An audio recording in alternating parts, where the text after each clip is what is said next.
गिबियावनो बड'लेण्ड एन्टारटेनमेन्ट फेमिलिनि गासै अनजाथाव साबस्क्राइबार एन्ड भिउवार नोंथांमोननिसिम हेपि निउ इयार 2022 नि गोजोन हामलायनायखौ गासैनिसिमबो बावहरनाय जाबाय। आसा खालामो नोंथांमोना बे बोसोरावबो मोजां गोसो मोजां देहा लानानै आरो गावनि थांखिजों इसोरनि अननायाव मोजाङैनो मोजां दावगालांनो हाथों। बेखौनो जों बड'लेण्ड एन्टारटेनमेन्ट चेनेलनिफ्राय गोदान बोसोरनि हामलायथि बावहरनाय जाबाय रायजोफोर। रायजोफोर मोजाङै थाबानो जाबाय, बिसिबां गिदिंबाय थानाङा, गावबा गावनि खामानिफोराव मन हो। आरो हिरि फरायसाफोरा बिसि गाहाम फरायबानो जासिनबाय। आरो खेथि आवलाफोरा मोजाङै खेथि खालामबानो जाबाय। आरो डक्टर इन्जिनियारफोरा गाहामै मावबानो जाबाय। सार्भिस हल्डारफोराबो थिकादार हिरिफोराबो मोजाङै गावबागाव खामानिखौ मावबानो जाबाय। टाक मेन्टेल मा गोदाव सोराव नों बुङाब्ला मावखागोन ना, बेखौनो खोथालायनांगौ जाबाय। मा गुसिंग्रा मोखौ खि जानायखौ साला नोङो हिरि गोदान बोसोराव नांदों नांलायनो खर' खालामबायानो नामा? नोंनानो जाखायाबा साला सौगा जोबनानैसो दानो। गाइस, नोंथांमोनाबो गोदान बोसोरनि सेर सेर गावनि थांखि खामानिफोराव मोजाङै नांथाबनानै मावलांनो नाजादो। जोंबो सम सम नोंथांमोननि गेजेराव नोंथांमोनखौ मिनि खुसि लाखिनो, नोंथांमोनखौ एन्टारटेनमेन्ट खालामनो सम सम खावब्ला सिब्ला नुजाफैबाय थागोन। बे बोसोरनिया कर'ना भाइरासआनो जाना होबायना सामथाय।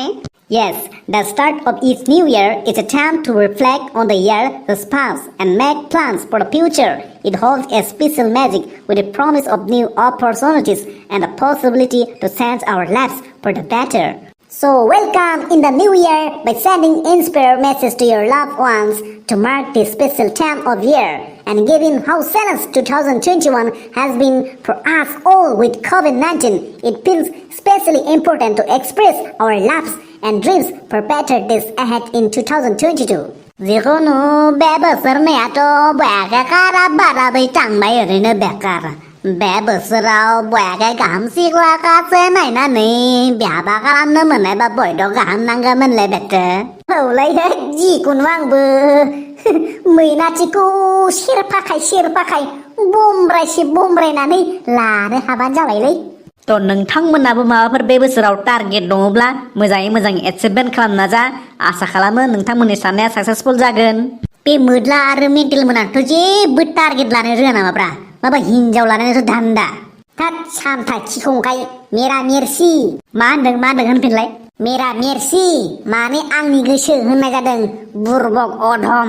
नोमाया खोथानाय मेरसि नामा मेरा मोरजि होनब्रा, एखे बुरबक। लाब गैयालै सामथाय, बे मोदलानो खोथासायस्लाय थैनाय दंफां मुरानि खाथियाव थाना खोथायथां। बेजों रायलायसायसाय सैमाजों रायलायनाय साबसिन। आच्छा रायजोफोर, बे बोसोरावबो बड'लेण्ड एन्टारटेनमेन्ट चेनेला माखासे टारगेट लादों एचिभमेन्ट खालामनो। नोंथांमोना अनोब्ला सापर्ट खालामोब्ला हयथ' बे साननाया जाफुंगोन आरो नोंथांमोनखौ जाहाथे जों इयुनावबो मोजां जक्स एन्टारटेनमेन्ट खालामलांबाय थानो हागोन होननानै जोङो आसा फारिदों। नोंथांमोननि अननाय नांगोन, सापर्ट नांगोन, अब्लासो जोङो नाजागोन आरो अब्लासो जों जाफुंसारनो हागोन। जोबथारनायाव नोंथांमोननिसिम जों निमाहा बियो, मानोना जोङो इउटुबाव रेगुलारलि एक्टिभलि खामानि मावनो हायाखै। नोंथांमोननि गेजेराव जों नुजाफैनो हायाखै, मानोना गोबां प्रब्लेमनि जाहोनाव। बिनि गासै दायनिगिरियानो जादों सामथायानो। बेनो आसला सामथाया सोलाबाना, जोंनाथ' टेनसन गैया र', नुजानो मोनैनोसै गाबो। हायालै भाइ, सरकारनि गुन्दै जानानै खारग'न। हारसिं संजाना जानांगौ, फारसेथिं हिनजावबो गैबावा। सानबा गुसुंजों स्कुलाव थांनाय फैनाय मोनाखायो, बबे समाव भिडिअ खालामनो सोलाबनो हा? साख्रि गारनानैनो इउटुबाव रेगुलार फैदोहाय नों सामथाय। जायो र' नोंनि बादिब्ला, भबिसत नायनांगोनलै भबिसत। रायजोफोर सोलाबानो नोंथांमोननि गेजेराव नुजाफैबाय थागोन, टेनसन लानाङा।